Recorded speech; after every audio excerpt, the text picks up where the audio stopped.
जब भी कोई स्टॉक खरीदते हैं वो गिर जाता है या फिर बढ़ता है तो टेंशन लगता है। मार्केट में बहुत सारे स्टॉक्स ऐसे बढ़ने लगते हैं लेकिन हमारे पोर्टफोलियो में वो नहीं रहते, और कुछ स्टॉक्स पोर्टफोलियो में रहते हैं, वो जैसे ही बढ़ते हैं हम बेच देते हैं, उसके बाद मल्टीपल टाइम में वो ग्रो करते हैं। तो इसमें क्लैरिटी लेना चाहिए कि स्टॉक सिलेक्शन कैसे होना चाहिए। स्टॉक सिलेक्शन आपको पता चल गया, स्टॉक सिलेक्शन के पीछे का रीजंस आपको पता है, तो आप मल्टीपल टाइम में आपका पैसा बढ़ा सकते हो, उसके साथ ही आपका पोर्टफोलियो भी मल्टीपल टाइम में बढ़ेगा। तो चलिए आज हम बात करेंगे स्टॉक सिलेक्शन कैसे किया जाता है, उसके पीछे का रीज़न। मैं आपको अभी ये शेयर करने जाता हूँ कि मैं स्टॉक्स कैसे खरीदता हूँ, मैं स्टॉक मार्केट को कैसे देखता हूँ, मेरे स्टॉक खरीदने का तरीका कैसा। तो देखिए, जब स्टॉक के बारे में बात किया जाए, स्टॉक्स मैं दो तरीके का हमेशा देखता हूँ कि वो डिस्काउंटेड है या फिर ग्रोथ वाला है। ये सिंपल है। आपको अगर कोई स्टॉक बढ़ रहा है और आप खरीद रहे हो, वो ग्रोथ स्टॉक है। वो इंडस्ट्री अगर बढ़ रहा है, वो सेक्टर अगर बढ़ रहा है, तो उसको अगर खरीद रहे हो तो आप वो ग्रोथ को देख के पार्टिसिपेट कर रहे हो। तो मैं स्टॉक मार्केट को ऐसे ही तरीके से देखता हूँ। जो भी मैं पोर्टफोलियो में स्टॉक्स उठाता हूँ तो मेरे दिमाग में दो ही सवाल रहते हैं। मैं सिंपल बनाने जा रहा हूँ ये वीडियो, आपको भी क्लैरिटी है। तो इन दोनों में से मैं चेक करता हूँ कि वो स्टॉक डिस्काउंटेड है या ग्रो कर रहा है। इतना अगर क्लैरिटी है तो आपको समझ में आ जाएगा कि स्टॉक को रखना है या बेचना है। तो डिस्काउंटेड स्टॉक्स जैसे कि अंडर वैल्यू में मिलना या फिर लो पी में मिलना या फिर वो शेयर प्राइस बहुत ही डिस्काउंट हो गया है, उन सबको कहा जाता है। तो वॉरेन बफेट इसके बहुत ही बड़े फैन हैं। और ग्रोथ इन्वेस्टमेंट के बारे में बात किया जाए तो चार्ली मुंजर इनके बहुत ही बड़े फैन हैं। तो इन दोनों इस चीज़ों को समझते हैं और क्लैरिटी लेते हैं। पहले मैं ग्रोथ स्टॉक के बारे में बात करूंगा। ग्रोथ स्टॉक वो होते हैं जो मार्केट में तेज़ी से बढ़ रहे हैं, और जो भी नए मार्केट में पार्टिसिपेट करते हैं वो लोग इसी स्टॉक को फॉलो करते हैं और ऐसे स्टॉक को खरीदना पसंद करते हैं। लेकिन इस ग्रोथ स्टॉक में प्रॉब्लम क्या है ना, नंबर वन, ये ओवर वैल्यू होते हैं। ये वैल्यूएशन से पार हो चुके होते हैं, तभी जाके आपको दिखाई देता है, उसमें मोमेंटम मिलता है। क्योंकि वो जब स्लो डाउन थे, वो अंडर वैल्यू थे, उसमें मोमेंटम नहीं था, वो धीरे धीरे बढ़ रहे थे। लेकिन अभी पार्टिसिपेशन फेज में है। सेकेंड, इसमें प्रॉब्लम क्या है, ये रिवर्सल कहीं से भी हो सकते हैं। और थर्ड, ये अगर रिवर्सल हो जाए तो ये वापस होने के चांसेस नहीं है बहुत दिनों तक, क्योंकि वो सेक्टर्स से बिलोंग करते हैं। वो सेक्टर परफॉर्म किया, अनपरफॉर्मिंग हो गया, नॉन परफॉर्मिंग हो गया, वो सेक्टर से रिवर्सल नहीं होगा। तो 2020, 21, 22 में जो लोगों ने स्टॉक खरीदा था, बढ़ रहे थे, बहुत सारे बड़े बड़े कंपनियों का नाम नहीं ले सकता, लेकिन वो शेयर्स जब गिरे, वो शेयर प्राइस अभी भी 50% में ट्रेड हो रहे हैं, और 2021-22 से मार्केट बहुत ऊपर आ चुका है। तो वो ग्रोथ स्टॉक है। तो ग्रोथ स्टॉक में ये सारे प्रॉब्लम्स होते हैं। तो ग्रोथ स्टॉक मैं जब भी खरीदता हूँ, जो स्टॉक्स बढ़ रहे हैं और उसके फाइनेंशियल्स थोड़े अच्छे लग रहे हैं मैं, और वहाँ पे ज़्यादातर पीई आपको हाई मिलेगा, पीई हमेशा हाई रहेगा, ऐसे स्टॉक्स जब भी मैं खरीदता हूँ मैं स्टॉप लॉस के साथ खरीदता हूँ। बहुत सारे लोग क्या करते हैं, हाई जब ग्रो कर रहा है उसको खरीद देते हैं, और जैसे गिर जाता है तो उसको होल्ड करके रखते हैं। वो क्या जस्टिफिकेशन करते हैं, अरे यार देश ऐसे बढ़ रहा है, पावर नहीं बढ़ेगा क्या? पावर जैसे ही बढ़ेगा, ये नंबर 1 कंपनी है, आज नहीं तो कल नहीं बढ़ेगा। नहीं बढ़ेगा, 5-5 साल, 10-10 साल आप वहीं पे रह जाओगे। कि ये जो वैल्यूएशन है, उस वैल्यूएशन को मैच करने के लिए ईपीएस चाहिए। अगर कंपनी का अर्निंग्स उतना अच्छा नहीं आया तो ये हाई पी को चेज नहीं कर पाएगा।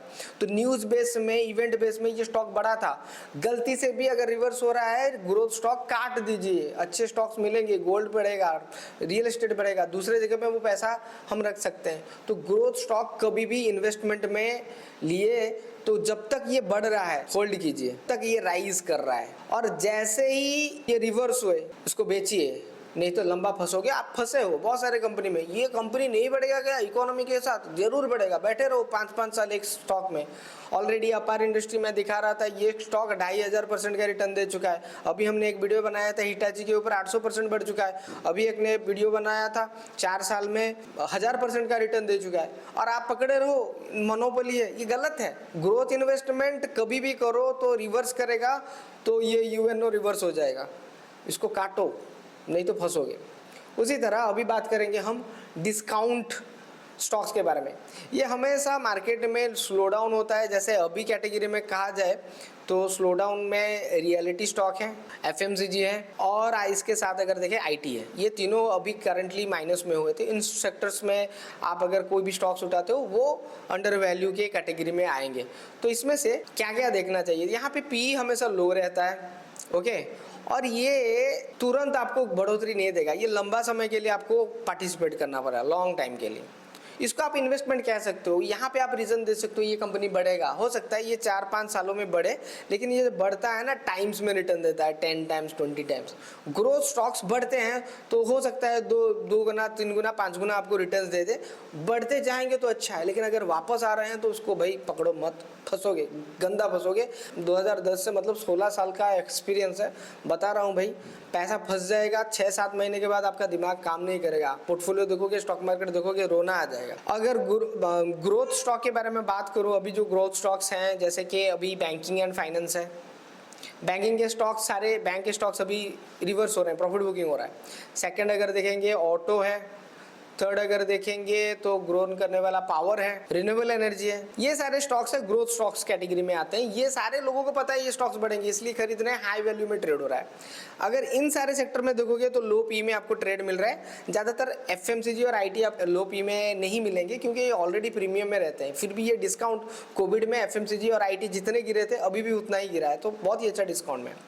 तो यहाँ पे इन्वेस्टमेंट कैसा होना चाहिए, यहाँ पे अगर आप इन्वेस्टमेंट करते हो, इन्वेस्टमेंट छोटा छोटा करो, क्योंकि यहाँ पे 5 साल 3 साल आपको वेट करना पड़े, और यहाँ पे स्टॉप लॉस नहीं होता, यहाँ पे बाय इन एवरी डिप होता है, एवरेजिंग आप बोलते हो जिसको। तो कोई स्टॉक अगर बढ़ रहा है, आप 100 पी में खरीदे हो और वो अगर गिर रहा है उसको एवरेज कर रहे हो, तो आप सबसे बड़े मूर्ख हो।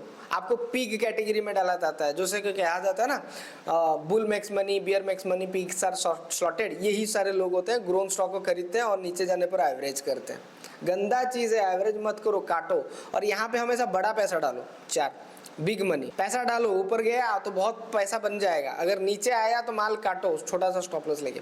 लेकिन डिस्काउंट स्टॉक्स में थोड़ा अलग है, यहाँ पे स्टॉप लॉस नहीं होता, एवरेजिंग होता है, बाय एंड एवरेज होता है। तो आप अगर बड़ा पैसा डालते हो, जैसे कि आपका पोर्टफोलियो 10 लाख का है और आपने 1 लाख रुपये एक स्टॉक में डाला है और 3 साल से ये परफॉर्म नहीं कर रहा है, तो आपका दिमाग चिढ़ जाएगा।